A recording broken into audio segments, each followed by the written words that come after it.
So this morning we've been thinking about taking up the cause of the orphan and the widow. And Ian, can you tell us something about how you and Liz did that a few years ago?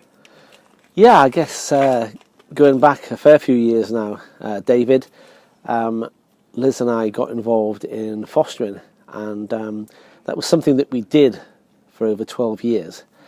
And I have to admit, it wasn't something I ever thought of doing initially, but it was something that Liz really felt called to do. And this was really, God was talking to her, God was on her heart, and the needs of sort of children that don't have a normal family life. And our eldest three had sort of moved on and gone to university, and we had 3 empty bedrooms. We were very fortunate to have that.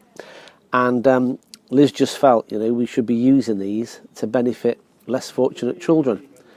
But she said, I really need to have your sort of buy-in for this, Ian, because we can't just go forward unless we're both really, really committed to doing it.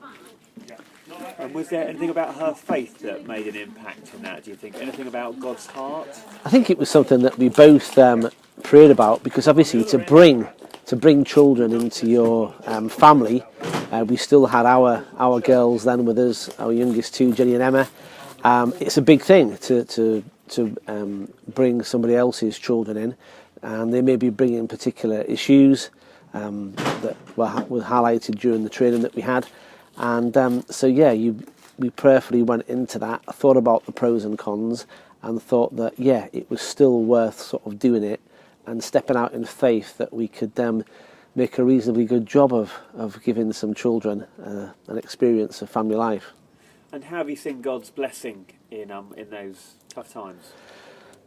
Well, I think, through the training, they painted the kind of worst possible picture, or the biggest challenges that you could face, which was a good way of doing it, because they made you then sort of work through some of the situations you could find yourself in with children that in effect were or could be damaged goods. So that was a really important thing to make sure we were trained for it. But during that whole process, you think you're doing something for them, but amazingly, you find that the children end up doing something for you.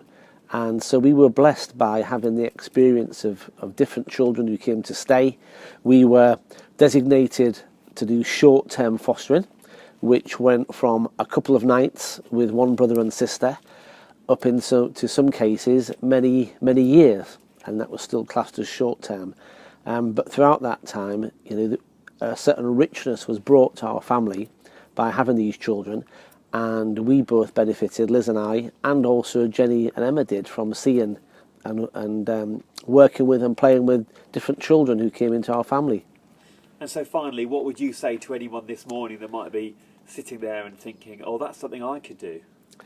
Yeah, we did it for 12 years, and it was very rewarding. I think there's a time and a season for everything, but I would seriously ask that people consider doing that really seriously, because it may sound a lot more onerous than it is, but if you love children and you've got the space and the time and the energy, there's lots of children out there of all different ages that you could give a wonderful opportunity to, some stability, some routines, and as I say, that experience of family life which they're craving. Great. Thanks, Ian, and thanks, Liz.